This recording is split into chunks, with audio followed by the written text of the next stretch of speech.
Manusia itu baru dikatakan manusia kalau memang beradab. Aqbil 'alan nafsi wastakmil fadailaha fa anta bin nafsi la bil jismi insanu.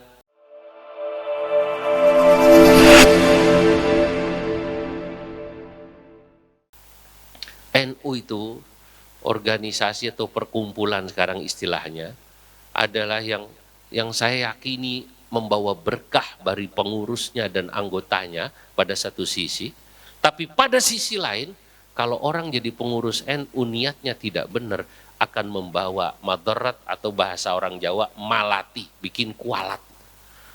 Coba dah jadi pengurus NU. Kok dia tidak ikhlas? Selesai jadi pengurus, komputer dibawa ke rumah. Ya, inventaris komputer, laptop dibawa pulang ke rumah. Ada yang begitu tak? Itu Pak Latu pada di sini. Ada nggak yang begitu tuh? Ya, dikasih motor inventaris bawa pulang ke rumah, tak lagi dikembalikan. Mobil apalagi. Awas, orang seperti itu tidak akan berkah. Kenapa? Karena organisasi ini didirikan oleh para ulama dan para wali. Maka kalau ada orang melihat di luar NU lebih baik dikasih keberkahan atau dikasih sesuatu yang sifatnya materi, dia keliru. Saya mengatakan begini dalam bahasa Arab. Man u'tiya khidmata nahdlatil ulama, barang siapa kok orang dikasih kesempatan khidmah di Nahdlatul Ulama, thumma ra'a ghairaha khairan minha, lalu dia melihat kok di luar sana ada khidmah yang dianggap lebih hebat daripada khidmah di NU, faqad adzama saghiran wa saghara aziman. Berarti dia sudah menganggap sesuatu yang besar kecil dan sebaliknya sesuatu yang kecil dianggap besar. NU ini besar. Maka kalau kita jadi dai-daiyah NU, jadi pengurus NU harus bangga, Pak. Ini luar biasa berkah. Saya sudah malu bercerita tentang diri saya lah. Ya, karena saya sangat merasakan. Ya, karena sangat merasakan, jadi saya malu kalau ditanya pengen apa lagi, saya udah malu. Di NU itu nggak minta apa-apa sudah banyak dapat, Pak. Iya. Sudah banyak dapat di NU itu. Kalau ditanya pengurus NU, tanya Pak Abdullah Latupada, apa ada gajinya? Tidak ada. Tidak ada Pak Abdullah, tidak ada. Tapi berkahnya luar biasa. Berkahnya luar biasa. Nah, saudara-saudara, jadi sekali lagi merevolusi mental para tokoh agama, para pemimpin termasuk para pejabat memang itu nomor satu dulu. Sebab merekalah yang jadi cermin, uswah, qudwah, panutan bagi rakyat dan umat. Sebab kalau mereka ini sudah luar biasa, di bawah ikut. Saudara, biasanya memang para santri itu yang dilihat adalah gurunya. Sebagaimana juga masyarakat yang dilihat tokoh agamanya, atau kalau di bawah rakyat yang dilihat para pejabatnya. Dulu kami malu gitu berperilaku yang tidak baik karena kita lihat kiai kita baik gitu. Kiai kita itu Masya Allah terhormat. Saya misalnya itu melihat bagaimana dihormati dan terhormatnya Kiai Sahal Mahfud, guru saya. Itu saya lihat betul, Masya Allah, Kiai Sahal itu kalau ada acara NU tak pernah nanya kamar saya mana. Beliau pakai uangnya bayar sendiri itu hotel. Ya, dia bayar sendiri. Mau dibayari panitia, padahal beliau Rais Am PBNU. Tidak, saya masih punya uang.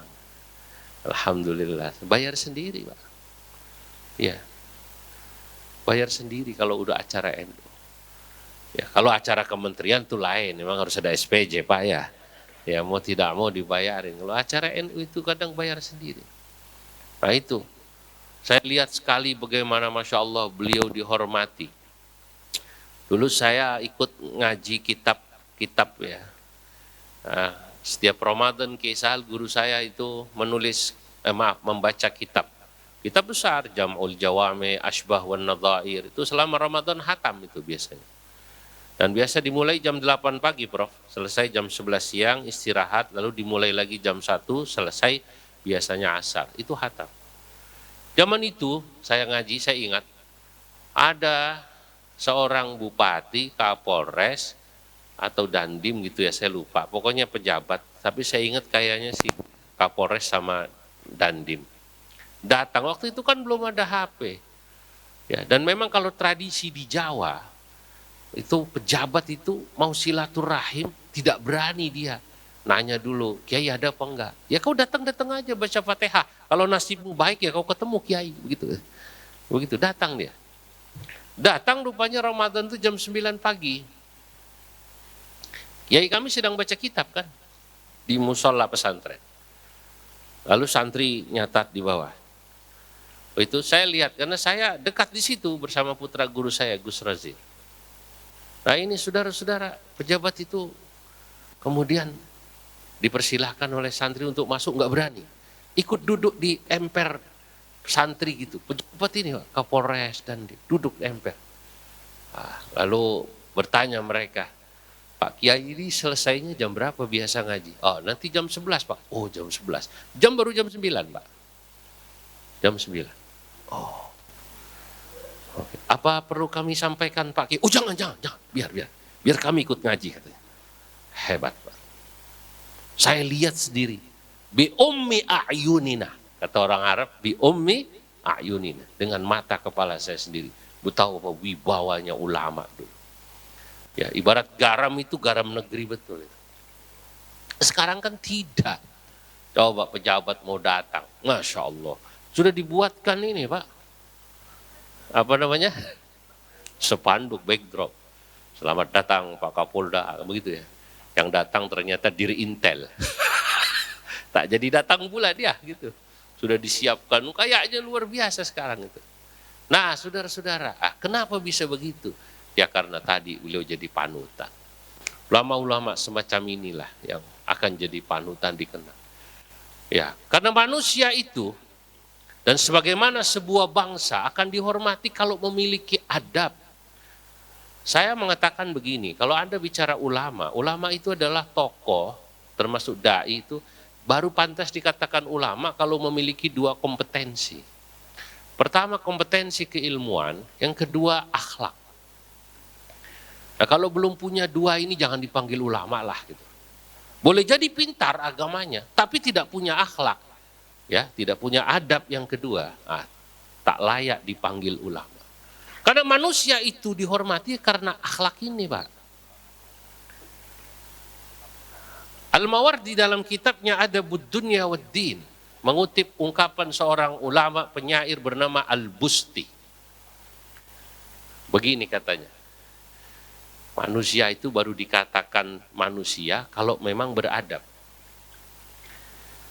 Aqbil ala nafsi wastakmil fadailaha fa anta bin nafsi la bil jismi insanu. Aqbil ala nafsi, berusahalah engkau memperbaiki kualitas akhlakmu. Ya akhlak ini mental lah Pak itu. Kalau sekarang istilahnya mental. Wastakmil fadailaha, dan sempurnakanlah akhlakmu. Kenapa? Fa anta bin nafsi, karena dirimu sesungguhnya dengan akhlak, la bil jismi insanu, kau dihargai itu karena akhlakmu, bukan fisikmu, bukan jabatanmu, bukan hartamu. Orang punya harta kaya Pak, tapi akhlaknya jelek, nggak ada yang hormat Pak. Ya paling pas ada uangnya diambil, habis itu enggak. Ya. Ada orang punya jabatan tinggi, ya paling ditakuti saat menjabat. Begitu pensiun, tak ada lagi yang menghormati. Beda dengan Pak Abdullah Latupada, masih dihormati walaupun sudah pensiun. Pak. Alhamdulillah. Nah, berarti beliau ini luar biasa. Lah, saya mau cerita ini tentang syair ini. Satu ketika saya di Mekah, nunggu pelempar batu jumrah. Menginaplah mabit saya di Jamarat, di tempat pelemparan itu malam dengan istri saya, beberapa teman. Samping saya ini ada orang Arab. Pakai baju gamis tapi yang ada tudungnya. Kadang orang Arab menyebutnya ya jalabiyah. Itu pakaian biasa dipakai orang Maroko, orang Tunisia. Sebagai orang timur saya menegur beliau. Assalamualaikum. Waalaikumsalam. Hadratak Maghribi? Bapak orang Maroko? La, kata beliau. Bukan. Al-Jazairi? Orang Aljazair? La, bukan. Tunisi? La, bukan. Mauritani? La, bukan. Sambil bercanda beliau meledek saya. Terus. Saya nyerah. Apa kata beliau? Ana Saudi. Ana min mawalid Saudi. Lakin walidi wa ajdadi kan min Uzbekistan. Saya kelahiran Saudi, orang Saudi, tapi bapak saya, kakek saya orang Uzbekistan. Alhamdulillah waqad zurtu Uzbek. Saya sudah pernah ke Uzbek. Saya ziarah ke makam Imam Bukhari, ke makam Syekh Bahauddin Naqsyabandi. Lalu beliau menyebut saya Indonesia ya. Andonesi. Aywa Andonesi. Jakarta. Aywa Jakarta. Asimatul bilad. Saya orang Jakarta, ibu kota. Ana ruh Jakarta marrah. Saya pernah ke Jakarta sekali mas katanya. Ana ruh Bandung. Saya sudah ke Bandung sekali. Ana ruh Puncak. Tahu Puncak juga ini bapaknya. Orang Arab ya. Ana ruh Puncak. Saya sudah ke Puncak katanya. Tapi ini orang baik ini. Memang ada orang Arab itu terkenal katanya kalau ke Bogor Puncak senang sekali katanya. Ya kan begitu. Puncak itu kan buat orang Arab itu wah mengagumkan Pak. Sampai ada ungkapan man dakhala Bogor dakhalal jannah. Ya apa yang sudah pernah ke Bogor laksana masuk surga. Ditambah oleh Prof. Lukman bighairi hisab. Bighairi hisab katanya gitu. Nah, lalu beliau bilang begini pada saya. Ana walau zurtu marra Indonesi, walaupun saya baru sekali ke Indonesia katanya, tapi kata dia, saya lihat orang Indonesia ra'aituhum dzu khuluqin. Secara umum orang Indonesia akhlaknya bagus. Wah, dipujinya kita Pak. Akhlak kita ini katanya mental kita baik. Karena dipuji hidung saya maju 2 senti itu. Saya merendah. Tapi begini Tuhan kata saya, orang Indonesia itu awam-awam, ilmu agamanya kalah sama orang Arab, ibadahnya mungkin juga kalah. La. Manusia itu nomor 1 akhlak. Mental inilah kalau bahasa sekarang. Akhlak. Saya katakan apa adanya, kalau agama mungkin kita kalah sama orang Arab secara umum. Pertama Al-Qur'anu Arabi. Wa hadithu Rasulullah sallallahu alaihi wasallam kadza Arabi. Quran itu bahasa Arab, Quran bahasa Arab, hadis bahasa Arab. Mereka lahir di Arab dari kecil. Pinteran dia bahasa Arab sama kita, Pak. Kita baru bisa bahasa Arab kalau tamat aliyah baru kan begitu. Lalu di pesantren. Saya lumayan lah tamat aliyah saja saya, tak pernah kuliah, tak pernah apa. Di pondok dengan guru saya kisah. Nah orang Arab, Masya Allah. Saya ketemu anaknya orang Arab itu di Masjid Nabawi, rata-rata kecil-kecil 6 tahun, 7 tahun itu 5 juz. Kalau 12 tahun sudah 30 juz Pak. Saya panggil satu ketika anaknya orang Arab di Masjid Nabawi, saya panggil. Ya Abdullah ta'al hina, Abdullah sini kau. Orang Arab kan kalau manggil anak kecil kalau tak tahu namanya Abdullah, kalau enggak Abdullah Muhammad kan begitu. Makanya Pak Abdullah terkenal di Arab. Abdullah ya. Ya Abdullah ya ini. Abdullah ta'al hina. Saya panggil itu anak kecil orang Arab. 6 tahun pakai gamis lucu. Kam juz'an hafidhal an. Berapa juz kau hafal Quran? Dia jawab, 5 juz'in walillahil hamd. 5 juz Pak, alhamdulillah. Tayyib, ahsantum, bagus.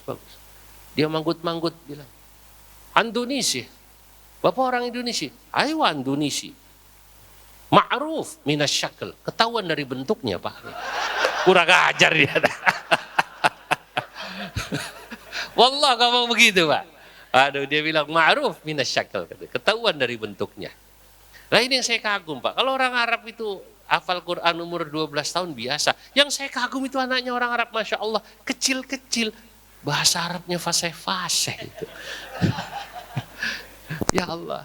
Nah, kalau bahasa kita kalah, ibadah juga kalah. Cuma, ya mereka bilang kita akhlak lebih. Nah, kita kan kalau bahasa Arab ya kalah lah.